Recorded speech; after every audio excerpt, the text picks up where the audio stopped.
What's going on, guys? Welcome back to WWE Network and Show, where I, Graham Jason Matthews, break down all the original content I watch on the WWE Network, as well as on the E! Network, as today we're talking Season 5, Episode 5 of Total Bellas, entitled Bella Vision.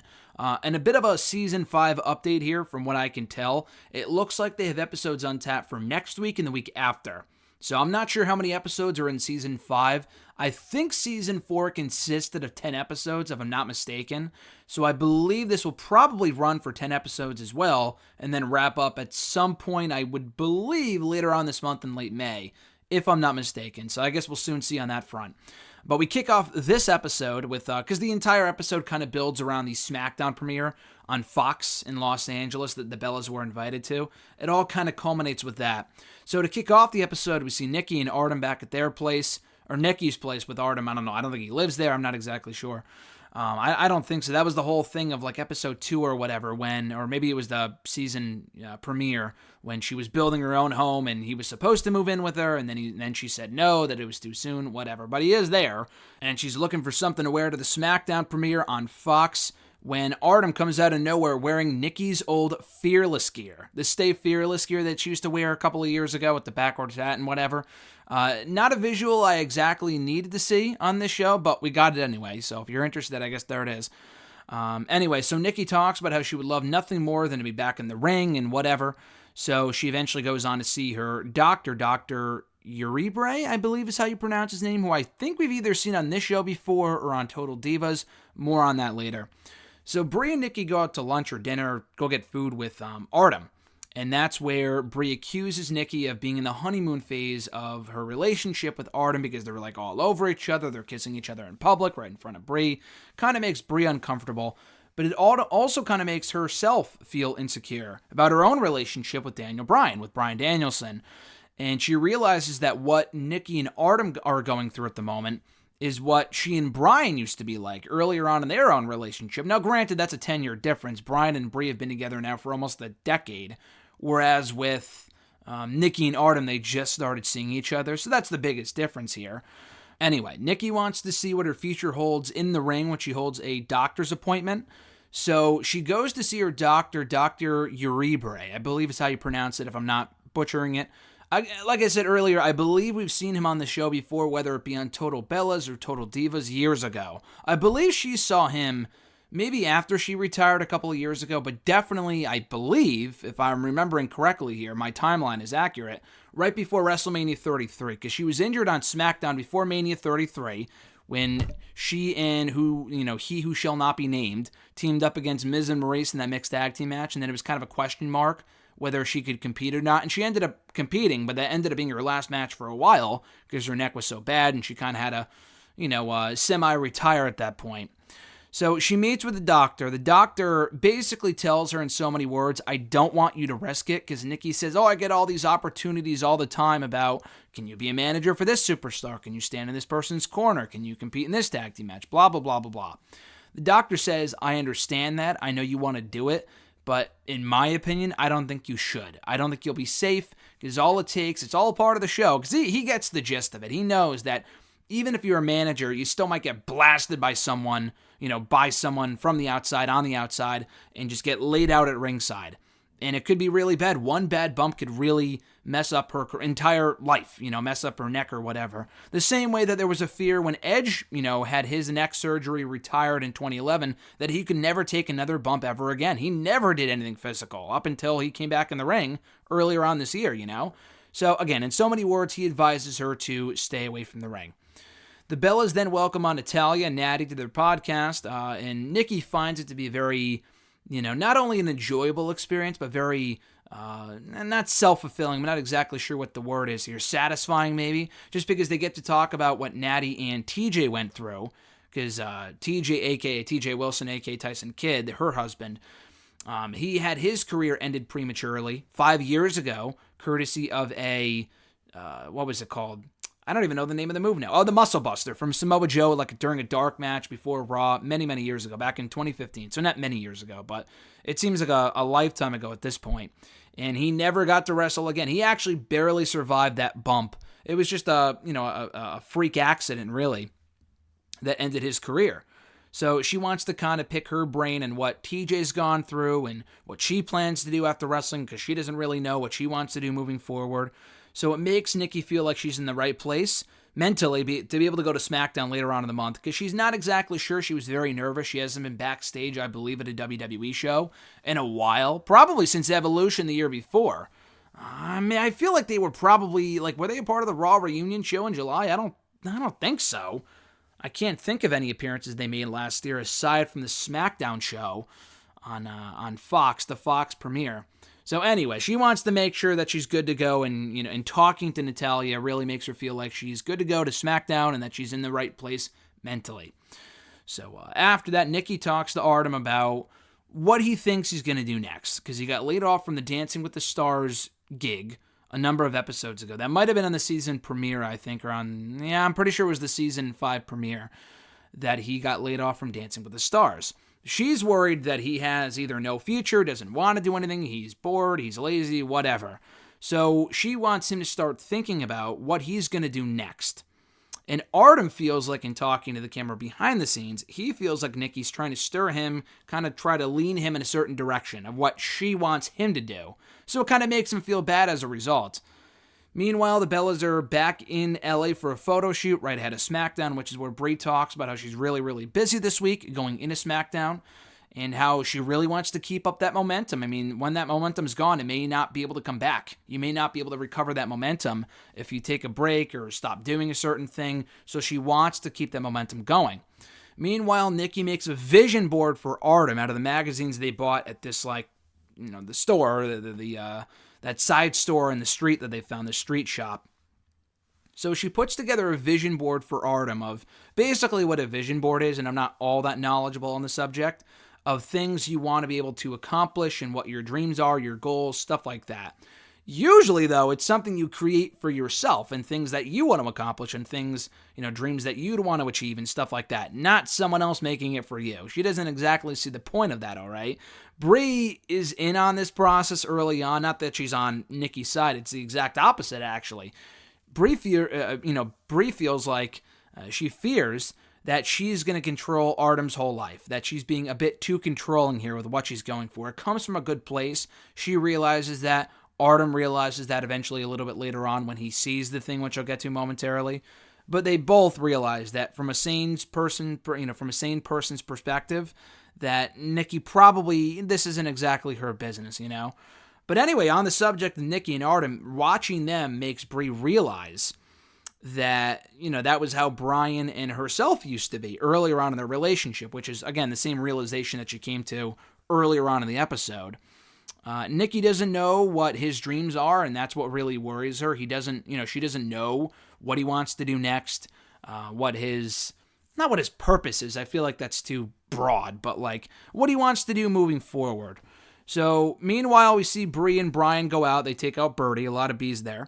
And that's where Brie brings up to Brian about how they need more PDA. That's the word that she uses, public displays of affection, because she feels like, Artem and Nikki do that all the time, so we need that in our relationship.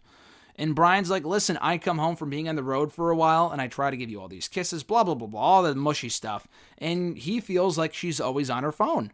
So he doesn't really know where she's coming from with this. He's actually, in his words, he puts it that he's mildly annoyed that she would even say that.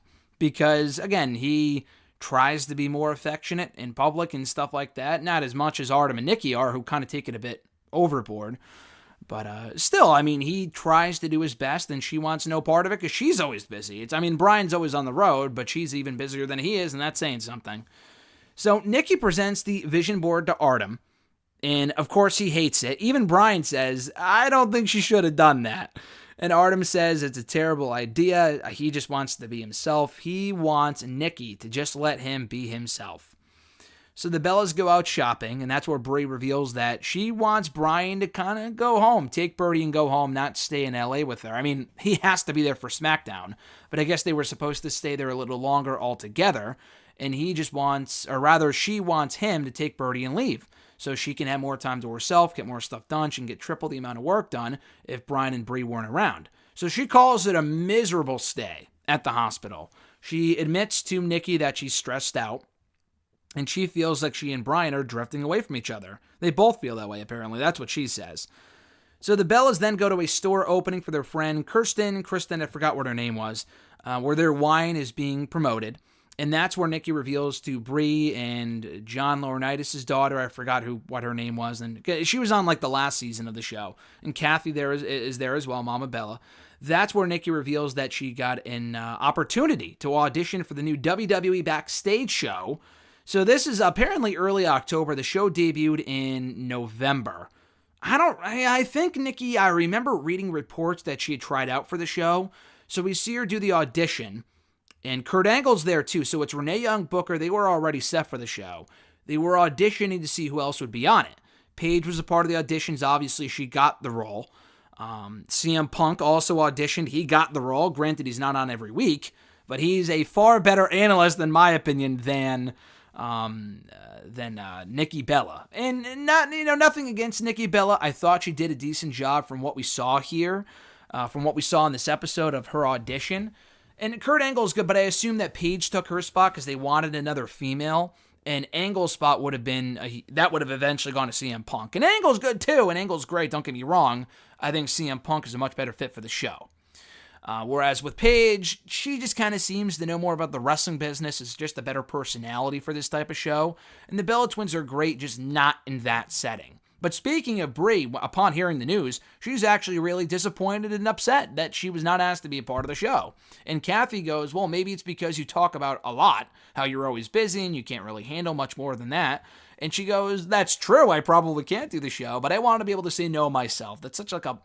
I mean, I probably should have expected nothing less when she said that, but I just thought it was funny. So again, Nikki goes to the audition. She feels like it went well. And she feels like that going to SmackDown now, again, she says this once again, that going to SmackDown, the Fox premiere, is the right move, that she is in the right place mentally to be back in professional wrestling, to be back in WWE. Artem says to Nikki after this, in kind of response to the whole vision board thing, that he wants to be the captain of his own ship. Very fucking cheesy, but I get what he's saying. I get what he means by that. And that trust is a very big thing that Nikki should have for Artem. And Nikki says, listen, I just want you to know your worth. And again, it was a nice gesture of Nikki, but it was probably a step too far in making him his own vision board when it wasn't even his own dreams. Stuff like that. So Brie and Brian are then in the car together. And then this massive, I don't want to say massive fight ensues, but it's this back and forth argument where a lot of information comes out. So this is where Brie brings up the idea of Brian taking Birdie home back to Phoenix so she can stay in LA. I mean, she says it's for the better for them, whereas in reality, it really just kind of benefits her. It doesn't really benefit Brian, doesn't really benefit Birdie. It really only benefits her. So I can understand where Brian is coming from when he calls her out on that shit. But Brian, this is where he brings up, he doesn't like the idea. Brie feared this. That's exactly what ends up happening here. Brian says, and rightfully so, we never have any time together. I never have any time with you. You feel like, that we're drifting apart. If you really feel that way, then why would you want me to go home, Brian says that when we first started dating 9 years ago, you said, Brie, that you wanted a simple life, that you wanted a normal life. That's what Brian wants. Granted, being in WWE isn't exactly a normal life, being on the road all the time, but in the last number of years, she's really changed a lot. And Brie feels, listen, that was a long time ago. People evolve, they change, what they want to do changes, and that's true. It's been 9-10 years since they first started dating. She's a very much a different person than she was 10 years ago with all these business ventures and stuff like that. But, he doesn't really understand the point of everything that she does. He gets the whole entrepreneur thing and that she wants to follow her dreams, but what is it really accomplishing if they never have any time together, especially now that they have a kid, Brie brings up, listen, Brian, you're always on the road, so you're not really one to talk. You're never really home. And then Brian says, listen, I wanted to be home more. I negotiated to get less dates, which I think ended up coming true. Like, he was WWE champion for a while, and then he dropped the belt, and he was off TV for about a month. It was rumored to be an injury, and it probably was. But I also wouldn't be surprised if he just wanted a break after WrestleMania, and he got it. And then he came back in May. So anyway, so he said that it was actually Brie's idea for him to sign the contract. This is something that we've never heard before, as far as I know. He said that it was Brie's idea for him to sign the contract because she felt, and she says this herself, that he had no other offers at that time. He had nothing else going for him, which is kind of mean, but he said, listen, I had other offers. I could have done a million different things. We could live off the money that we have, but you wanted me to sign that contract, so don't even bring that up. And yeah, like I said, Brie, she mentioned that he had nothing else going for him at the time, all this other nonsense. He says, what is your goal with what you're doing right now? When do you envision us ever having time together? Brie says, well, listen, I'm 35.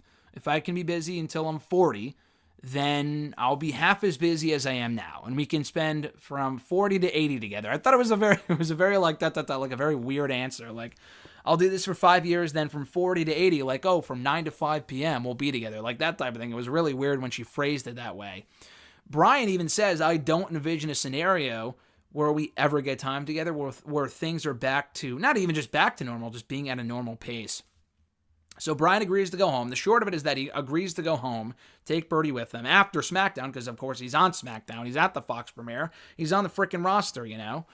So the Bellas attend the SmackDown premiere for Fox, and Nikki admits that she was nervous going in, but she's glad that she went. It was well worth it. They got to see a lot of familiar faces. They interact with Becky Lynch. They interact with Hulk Hogan and the blue carpet, among others. And for Brie, it feels like Groundhog's Day, because being back there and enjoying the atmosphere, it feels like nothing has really changed. And Brian even says, after they interact at the end of this episode, he says, I often wonder whether this relationship is sustainable. And they're just barely doing what they can right now to survive. And that was a note that they ended on here. I thought it was a good note to end on, a nice cliffhanger, a bit more than usual. It was a good episode overall. Season 5, Episode 5 of Total Bellas, entitled Bellavision. Check it out right now on the E! Network. The next episode next week will cover Nikki getting drunk and apparently flirting with another guy. I mean, obviously that's going nowhere because they're currently engaged as we speak right now. And I'm sure it's some dumb little thing they want to do to get ratings and whatever, although it's probably going to last no more than 5 minutes of the show.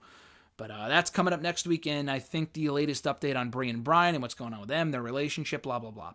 So, thank you guys, as always, for checking out my reviews right here on WWE Network and Chill. I appreciate it. For more Total Bellas reviews, click the link down below in the description box. All my reviews of Seasons 2, 3, 4, and 5 are available there. I'll probably go back. I mean, I've seen Season 1. I've just never reviewed it before. I'll probably go back at some point and watch all the episodes again.